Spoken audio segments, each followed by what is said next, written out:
Bobby Pierce stays hot. Brandon Sheppard's winless streak and infamous crew chief has a new deal. More sprint car ride rumors, tweets deleted, and Chili Bowl prelim night rosters. Let's go.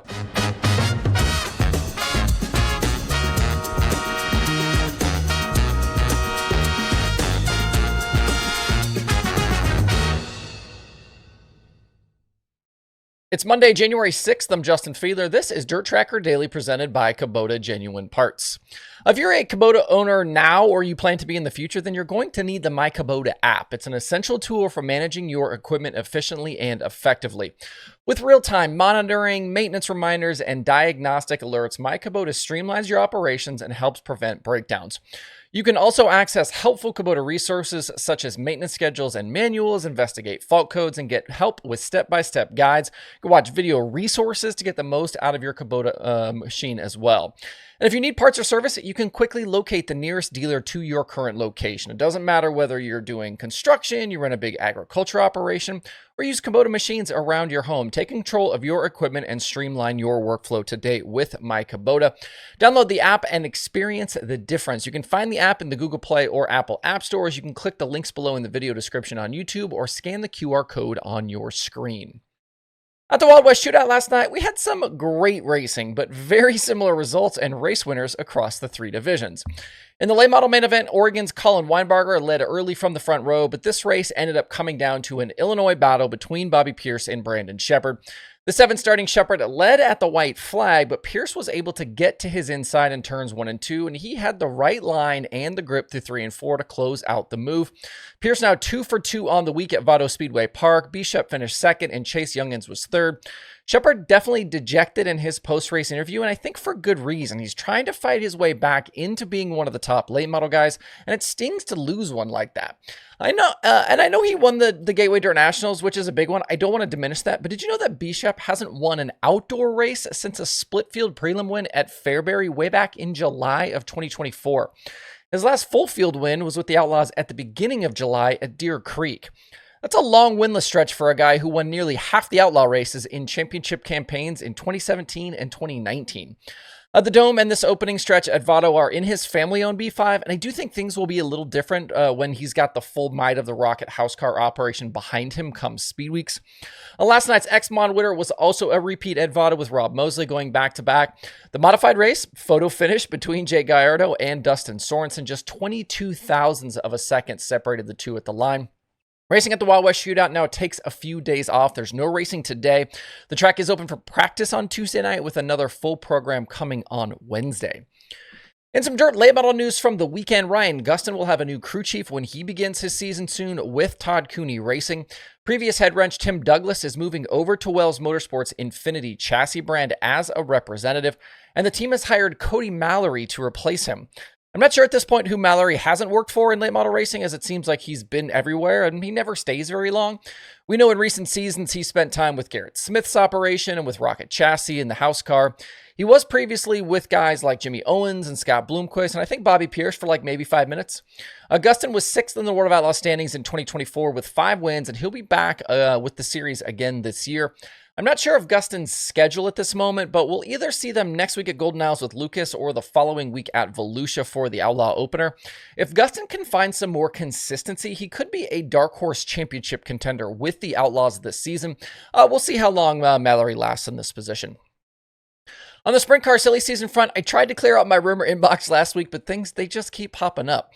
One open ride that sounds like it might have a driver is the Heidbreder 19 car. This team ran a bunch of races in 2024 with Hunter Schoenberg in the seat before closing out late with Ayrton Genitin after Schoenberg departed. They were able to pick up several wins. Sounds like they'll be back for more in 2025. A name to watch here is non-wing guy Kevin Thomas Jr. KTJ does have plans to run the full USAC midget slate with 4 Kings Racing, and I'd imagine he'll be back for a full USAC sprint car run as well. He was 4th in the standings there this past season. Word is he could fill in some more open dates with wing starts with Heidbreder. Thomas hasn't run a significant wing schedule since 2022 when he made 29 appearances.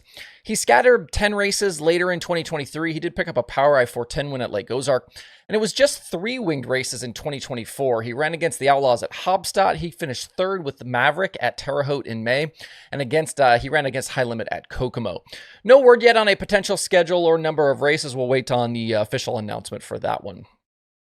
A quick update on the Kevin Nouse High Limit allegations involving series director Mike Hess. We talked about this situation last Monday where Nouse took to Twitter in December to say that Hess had told Nouse during the 2024 season when he was the tech director to ignore potential illegal cars and parts at High Limit shows. Nouse brought up situations involving potential traction control and illegal wing wicker bills.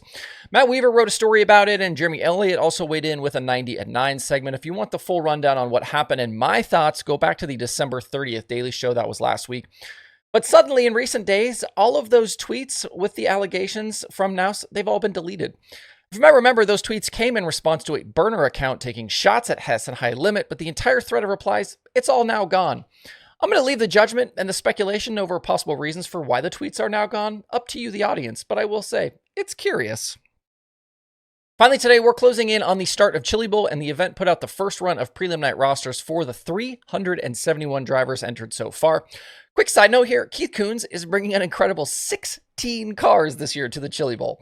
Where the hell are they going to park all of those at the front of the aisle? That squad is going to need some serious teamwork and coordination to manage 16 cars over 6 days of racing. Anyways, back to the prelim nights. Monday, highlighted by Tanner Carrick, Brent Cruz, Kenan McIntosh, Briggs Danner, Shane Golobic, Justin Peck, Nick Hoffman, and Kyle Larson. Tuesday will feature Brad Sweet, Zach Dahm, Thomas Meserol, Ricky Thornton Jr., Hank Davis, Kevin Thomas Jr., Buddy Kofoid, and NASCAR driver Ty Gibbs.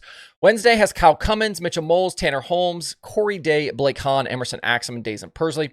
You'll see Spencer Baston, Carter Sarf, Brady Bacon, CJ Leary, Jacob Denny, Christopher Bell, Tanner Thorson, and Chris Windham on Thursday. And Friday has Andrew Felker, IndyCar driver Santino Ferrucci, Darren Pittman, Tyler Courtney, Logan Seavey, Kyle Busch, Ryan Timms, Ricky Stenhouse Jr., and Michael Pickens. After a quick glance, Tuesday and maybe Friday, the 2 easier of the nights if we're going to rank them. And I say easier here, obviously, with a grain of salt, as no nights in the Expo are easy. There will be certainly some shifts probably between nights over the next several days, but those will end up, I think, being fairly close to the final rosters. If you want to see the full rundown for each prelim night, head over to chilibowl.com. And as you begin your Chili Bowl pool prep and research, don't forget the Chili Bowl section at DIRTRACKR.com/analytics has stats and analysis on 120 Chili Bowl race days. That includes every main event Saturday going back to 1987. I've got stat pages for more than 2,100 drivers. You can unlock even more with a subscription to Dirt Tracker Plus. A month will cost you just $4.99. You can sign up at dirttracker.com/getplus. Also, if you want to go even deeper on some of the midget stuff, I've also got full USAC midget things and extreme outlaw midget things in there as well. So you can take advantage of all of that. All right, that's the Daily Show for today. Appreciate you guys tuning in. Hope you have a great Monday out there. We'll see you right back here tomorrow.